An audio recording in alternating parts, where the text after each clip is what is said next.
پچھلے ایپیسوڈ سے اب تک ہم نے یہ جانا کہ کس طرح ابراہیم علیہ السلام نے اپنے رب کو پہچانا اور پھر اس کی دعوت کا آغاز اپنے والد سے کیا اور پھر اپنی قوم سے جس پر انہیں مایوسی کے علاوہ کچھ نہ ملا، اور پھر اپنی قوم کو سمجھانے کے لیے ابراہیم علیہ السلام نے ایک منصوبہ بنایا اور اپنی قوم کی غیر موجودگی میں سب مجسموں کو توڑ ڈالا، لیکن ایک کو چھوڑ دیا اور کہا کہ یہ دوسرے مجسموں کا ذمہ دار ہے، جس پر ان کی قوم ان سے جھگڑنے لگی، اور جب ابراہیم علیہ السلام کے سوالوں کا جواب نہ دے سکی تو انہیں زندہ جلانے کا حکم دے دیا۔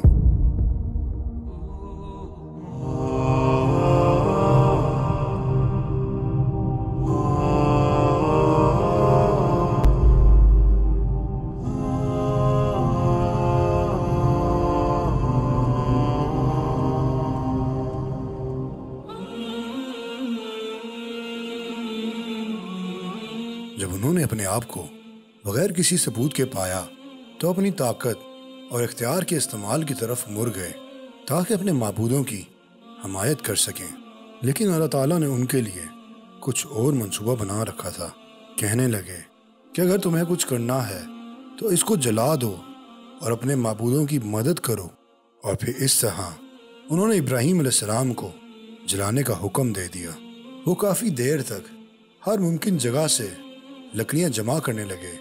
یہ اتنی بڑی بھٹی تھی کہ جب بھی کوئی عورت بیمار ہوتی تو وہ منت مانتی تھی کہ اگر وہ صحت یاب ہو گئی تو ابراہیم علیہ السلام کو جلانے کے لیے لکڑیاں جمع کرے گی۔ پھر انہوں نے ایک بہت بڑی ٹھوس زمین تیار کی جہاں وہ تمام لکڑیاں لے آئے اور انہیں آگ لگائی، اور اس میں شعلے بھڑکنا شروع ہوئے اور اس کی چنگاریاں آسمان کو چھونے لگیں۔ پھر انہوں نے ابراہیم علیہ السلام کو ایک گلیل پر بٹھایا جو ایک کردش شخص نے بنائی تھی جسے ہزان کہا جاتا ہے، اور وہ سب سے پہلے گلیل ایجاد کرنے والا شخص تھا۔ اللہ تعالیٰ نے اسے زمین میں دھسا دیا اور وہ قیامت تک اس میں دھستا رہے گا۔ انہوں نے ابراہیم علیہ السلام کو زنجیروں میں جکڑنا شروع کیا، اور پھر ابراہیم علیہ السلام نے اللہ تعالیٰ کو ان الفاظوں سے یاد کیا: تیرے سوا کوئی معبود نہیں، تو تمام عیبوں سے پاک ہے، اے جہانوں کے رب، تو ہی تعریف کے قابل ہے اور طاقت تیرے لیے ہے، تیرا کوئی شریک نہیں۔ جب ابراہیم علیہ السلام کو پھینکا گیا وہ فضا میں ہی تھے کہ جبریل علیہ السلام ان کے پاس آئے اور ان سے کہا: ابراہیم، کیا آپ کو کسی مدد کی ضرورت ہے؟ انہوں نے جواب دیا: اگر آپ کی طرف سے ہے تو نہیں۔ بارش کے فرشتے نے کہا: مجھے کب حکم دیا جائے گا کہ میں بارش لاؤں؟ حالانکہ اللہ کا حکم سب سے تیز تھا۔ جب ابراہیم علیہ السلام کو آگ میں پھینکا گیا تو ابراہیم علیہ السلام نے کہا: میرے لیے اللہ ہی کافی ہے، اور وہ کیا ہی اچھا حفاظت کرنے والا ہے۔ ہم نے حکم دیا: اے آگ، سرد ہو جا اور ابراہیم پر موجب سلامتی بن جا۔ اس دن آگ سے کوئی بھی فائدہ نہ اٹھا سکا، اور نہ ہی اس آگ نے کسی کو جلایا سوائے ان زنجیروں کے جس نے ابراہیم علیہ السلام کو جکڑا ہوا تھا۔ جبریل علیہ السلام ان کے ساتھ ان کے چہرے کا پسینہ پہنچ رہے تھے، اور ابراہیم علیہ السلام کو پسینے کے علاوہ کوئی تکلیف نہیں ہوئی۔ اور پھر یہاں ابراہیم علیہ السلام کے والد نے جو سب سے اچھی بات کہی وہ یہ تھی: جب انہوں نے اپنے بیٹے کو اس حالت میں دیکھا تو وہ کہنے لگے: اے ابراہیم، تمہارا رب کتنا اچھا ہے۔ ابراہیم علیہ السلام کی ماں نے اپنے بیٹے کی طرف دیکھا اور پکارا: اے میرے بیٹے، میں آپ کے پاس آنا چاہتی ہوں، اس لیے اللہ سے دعا کریں کہ وہ مجھے آپ کے ارد گرد کی آگ کی گرمی سے بچائے۔ ابراہیم علیہ السلام نے کہا: ہاں۔ ان کی ماں آگ کی گرمی سے نقصان پہنچائے بغیر جب وہ وہاں پہنچیں تو انہوں نے ابراہیم علیہ السلام کو گلے لگا لیا اور انہیں بوسہ دیا، اور پھر واپس چلی گئیں۔ ابراہیم علیہ السلام وہاں 40 یا 50 دن رہے۔ انہوں نے کہا: میری زندگی میں کوئی دن اور کوئی رات اتنی اچھی نہیں تھی جتنی کہ میں آگ میں تھا۔ کاش ساری زندگی ایسی ہی ہوتی۔ اللہ کی رحمت ہو ابراہیم علیہ السلام پر۔ اور ان لوگوں نے برا تو ان کا چاہا تھا، مگر ہم نے انہی کو نقصان میں ڈال دیا۔ جب ابراہیم علیہ السلام کو آگ میں ڈالا گیا تو زمین پر کوئی جانور ایسا نہیں تھا جس نے آگ بجھانے کی کوشش نہ کی ہو سوائے چھپکلی کے، جس نے اسے بھڑکانے کی کوشش کی تھی، اور یہی وجہ ہے کہ رسول اللہ نے ہمیں اسے مارنے کا حکم دیا ہے۔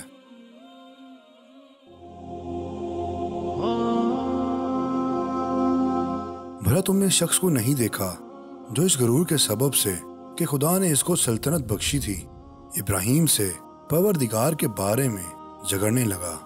جب ابراہیم علیہ السلام نے کہا میرا پروردگار تو وہ ہے جو جلاتا اور مارتا ہے، وہ بولا کہ جلا اور مار تو میں بھی سکتا ہوں۔ ابراہیم نے کہا تو خدا سورج کو مشرق سے نکالتا ہے، آپ اسے مغرب سے نکال دکھائیں۔ یہ سن کر کافر حیران رہ گیا، اور خدا بے انصافوں کو ہدایت نہیں دیتا۔ ان آیات میں اللہ تعالیٰ نے اس دلیل کا ذکر کیا ہے جو ابراہیم علیہ السلام کی اس متکبر بادشاہ کے ساتھ تھی جس نے اپنے لیے بادشاہی کا دعویٰ کیا تھا۔ ابراہیم علیہ السلام نے اسے جھوٹا ثابت کیا اور اسے دکھایا کہ وہ کتنا جاہل تھا۔ مفسرین اور مورخین کہتے ہیں کہ یہ بادشاہ بابل کا تھا۔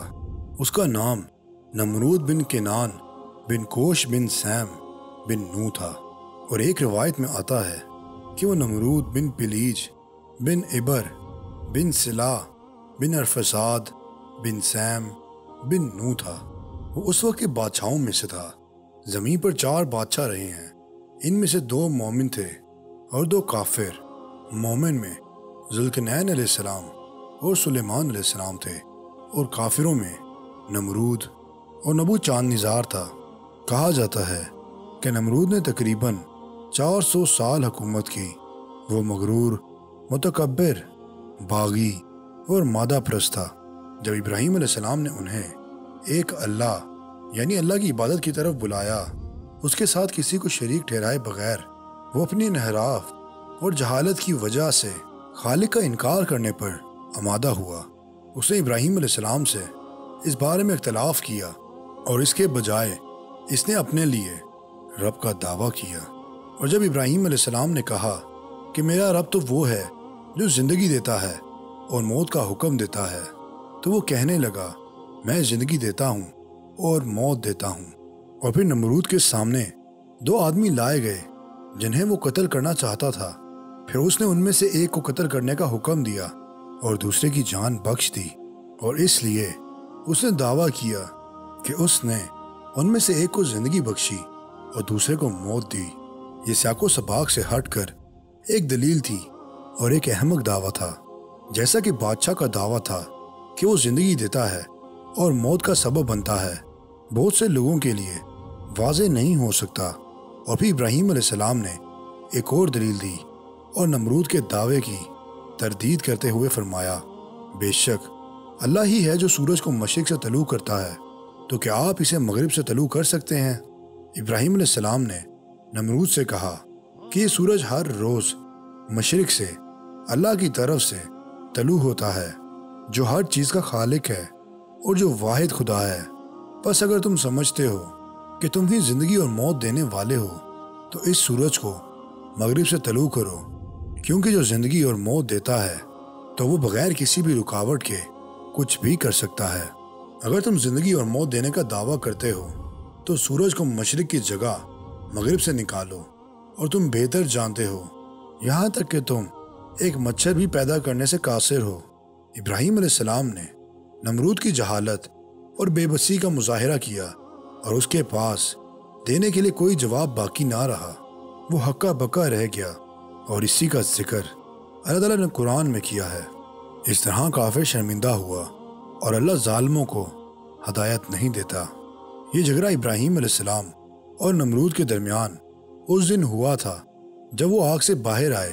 وہ پہلے کبھی کٹھے نہیں بیٹھے تھے، اور یوں یہ جھگڑا ہوا۔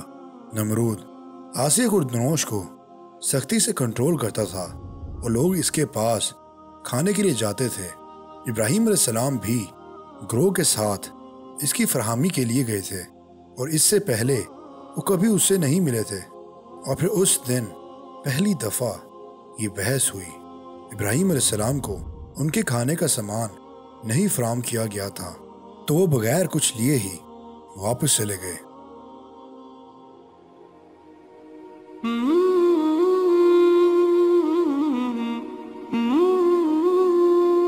پھر جب وہ اپنے گھر کے قریب پہنچے تو وہ ایک ٹیلے کی طرف گئے اور اپنی 2 بوریاں اس سے بھر لیں اور خدا سے کہنے لگے کہ میں ان بوریوں سے گھر والوں کی توجہ ہٹاؤں گا۔ اور پھر جب وہ اپنے گھر پہنچے تو ان بوریوں کو ایک طرف رکھ دیا اور آرام کر کے سو گئے۔ ان کی بیوی سارہ علیہ السلام ان دونوں بوریوں کو دیکھنے کے لیے گئیں۔ جب انہوں نے اسے کھولا تو اسے بہترین کھانے سے بھرا ہوا پایا، تو پھر انہوں نے ان کے لیے کھانا بنایا۔ اور پھر جب ابراہیم علیہ السلام اٹھے تو انہوں نے یہ کھانا دیکھا تو پوچھنے لگے کہ تم نے یہ کھانا کہاں سے بنایا ہے؟ تو سارہ علیہ السلام نے جواب دیا، اسی سے جس سے آپ یہ لے کے آئے ہیں۔ تب ابراہیم علیہ السلام کو اندازہ ہو گیا تھا کہ اللہ تعالیٰ کی طرف سے رزق آیا ہے۔ کہا جاتا ہے کہ اللہ تعالیٰ نے متکبر بادشاہ کے پاس ایک فرشتہ بھیجا اور اسے اللہ پر ایمان لانے کا حکم دیا، لیکن اس نے ایسا کرنے سے انکار کر دیا۔ پھر اس نے دوبارہ دعوت دی تو اس نے انکار کر دیا۔ پھر تیسری مرتبہ اس نے دعوت دی تو اس نے انکار کر دیا اور کہا، تم اپنے لوگوں کو بلاؤ اور میں اپنی قوم کو لے کر جمع کرتا ہوں۔ نمرود نے طلوع آفتاب کے وقت اپنی فوج اور لوگوں کو اکٹھا کیا، اور اللہ نے ان پر مچھروں کی ایسی فوج بھیجی جس نے سورج کو ڈھک لیا۔ انہوں نے ان کے گوشت کو کھایا اور ان کا خون پیا اور ان کی ہڈیوں کے ڈھانچے باقی چھوڑ دیے۔ ان میں سے ایک مچھر نمرود کی ناک میں داخل ہوا اور اندر ہی رہ گیا، اور نمرود کو مچھر کے ذریعے سزا ملی۔ اور اس عذاب سے نجات حاصل کرنے کے لیے نمرود نے اپنے ہی سر پہ ہتھوڑے سے مارا یہاں تک کہ وہ مر گیا۔ بس ان پر لوط ایمان لائے، اور ابراہیم کہنے لگے، میں اپنے پروردگار کی طرف ہجرت کرنے والا ہوں، بے شک وہ غالب حکمت والا ہے۔ اور ابراہیم اور لوط کو سرزمین کی طرف بچا نکالا جس میں ہم نے اہل علم کے لیے برکتیں رکھی تھیں۔ اور پھر جب ابراہیم علیہ السلام نے اللہ تعالیٰ کی خاطر اپنی قوم کو چھوڑا، اپنی بیوی کے ساتھ جو بانجھ تھی اور ان کی کوئی اولاد نہ تھی، اور ان کے ساتھ ان کا بھتیجا لوط بن حیران بن آزر تھا، انہوں نے جس سرزمین کی طرف ہجرت کرنے کا ارادہ کیا وہ شام تھا، اور یہی وہ سرزمین ہے جس کا ذکر اللہ تعالیٰ نے قرآن میں کیا۔ اور ابراہیم اور لوط کو اس سرزمین کی طرف بچا نکالا جس میں ہم نے اہل علم کے لیے برکتیں رکھی تھیں۔ یہ ابی بن کعب، قتادہ اور دیگر کا عقیدہ ہے، لیکن ابن عباس سے روایت ہے کہ یہ سرزمین مکہ کی ہے، جو کہ اس آیت سے ان کے قول کی تردید کرتا ہے۔ پہلا گھر جو لوگوں کے لیے مقرر کیا گیا تھا وہی ہے جو مکہ میں ہے، برکت اور جہاں کے لیے موجب ہدایت۔ کعب الاحبر نے دعویٰ کیا ہے کہ یہ حیران کی سرزمین ہے، اور بے شک اللہ بہتر جانتا ہے۔ ابراہیم علیہ السلام نے اپنی زندگی میں 3 دفعہ جھوٹ بولا، ان میں سے 2 دفعہ اللہ کے لیے جب انہوں نے کہا میں بیمار ہوں، اور دوسری دفعہ جب انہوں نے کہا یہ ان میں سے سب سے بڑا تھا جس نے یہ کیا، اور تیسری دفعہ تب جب ابراہیم علیہ السلام اور سارہ علیہ السلام ایک ظالم حکمران کے پاس سے گزرے تو کسی نے حاکم سے کہا کہ ایک آدمی ہے جس کے ساتھ ایک خوبصورت عورت ہے۔ اس حاکم نے انہیں بلاوا بھیجا اور ابراہیم علیہ السلام سے پوچھا یہ عورت کون ہے؟ ابراہیم علیہ السلام نے جواب دیا وہ میری بہن ہے۔ پھر ابراہیم علیہ السلام سارہ علیہ السلام کے پاس گئے اور ان سے کہا سارہ، اس روئے زمین پر ہمارے علاوہ کوئی مسلمان نہیں ہے۔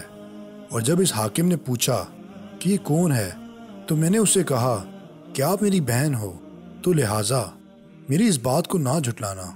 جب سارہ علیہ السلام اس کے پاس آئیں تو وہ انہیں پکڑنے کے لیے آگے بڑھا تو وہ اللہ تعالیٰ سے دعا کرنے لگیں، اے اللہ، اگر تو جانتا ہے کہ میں تجھ پر اور تیرے رسول پر ایمان لائی ہوں اور میں نے اپنے شوہر کے علاوہ اپنے آپ کو سب سے پاک رکھا ہے، تو اس کافر کو مجھ پر غلبہ نہ دے۔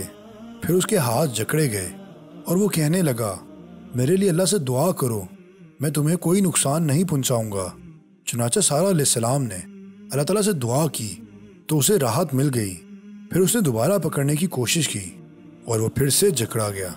اس نے پھر سے کہا میرے لیے دعا کرو، میں تمہیں کوئی نقصان نہیں پہنچاؤں گا۔